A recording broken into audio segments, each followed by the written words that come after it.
You ever look at your dog lying across the room, watching you with those quiet eyes and feel like they're waiting for something you can't quite name?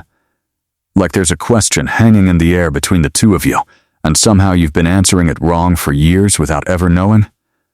Most dog owners will live their entire lives with their best friend and never figure out what that look really means. But by the end of the next 8 minutes, you're going to. And I promise you, once you see it, you can't unsee it. So stay with me, because what I'm about to share isn't loud, it isn't dramatic, but it might just change the way you walk into your own home tonight. Here's something nobody tells you when you bring a dog into your life. They're not waiting for the big stuff. They're not lying awake dreaming about expensive toys, gourmet food, or that hour-long hike on Saturday morning. What they're waiting for is so much smaller, so much quieter, that 90% of owners walk right past it every single day for years. And the cost of missing it isn't measured in obedience or behavior. It's measured in the slow, almost invisible way a dog stops reaching for you the way they used to.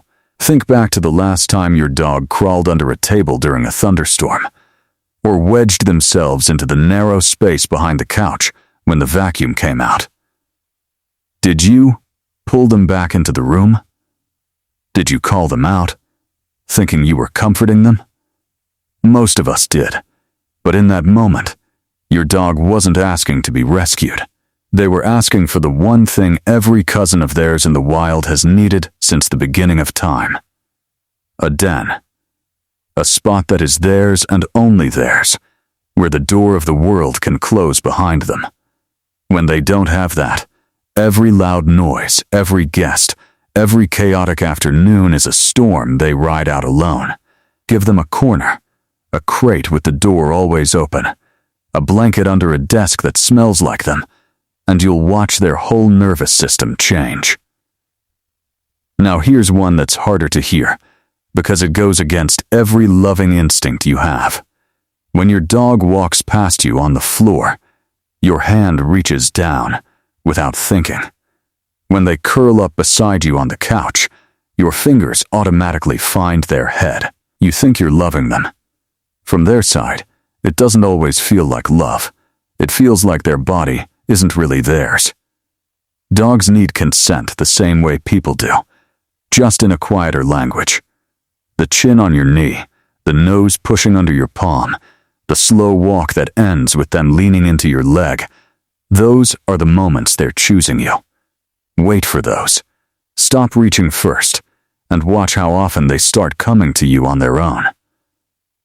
It's one of the most beautiful shifts you'll ever see in a dog.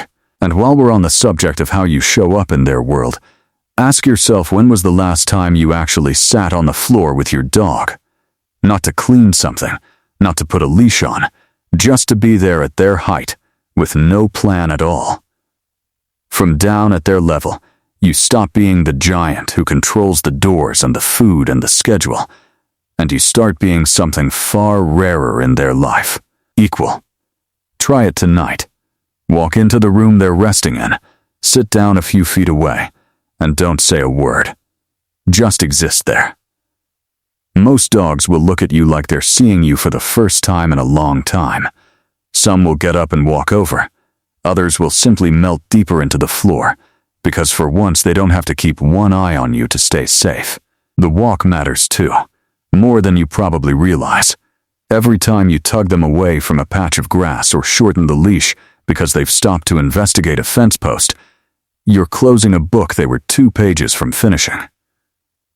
A dog's nose is their newspaper, their phone, their group chat with every other dog in the neighborhood. When you let them sniff, really sniff, until they decide they're done, you're not wasting time on a slow walk. You're letting them come home calmer than they left. 3 minutes parked at one bush might feel like nothing to you. To them, it's the conversation they've been starting and stopping their entire life. Then there's rhythm. Your dog doesn't read clocks, but they read you. They know when you usually come home, when food usually appears, when the second walk usually starts, and they build their entire emotional world around those rhythms. When those patterns wobble too often, something in them stays a little switched on all day, every day. You don't have to be a robot. Just be steady in the moments that matter. Same feeding window, same evening walk, same chair you sit in at night. Predictability is what finally lets a dog put their guard down all the way, and a dog with their guard fully down is a dog who can love you with their whole chest. And the last one might be the simplest thing on this list, but it goes deeper than any training class ever could. Talk to them out loud, like a roommate, like a friend, like someone who shares your life. Not commands, not corrections, just words. Tell them good morning. Tell them about your day in the car. Narrate what you're cooking. Their brain has been shaped across tens of thousands of years to listen to the human voice, and they know the difference between you talking at them and you talking with them.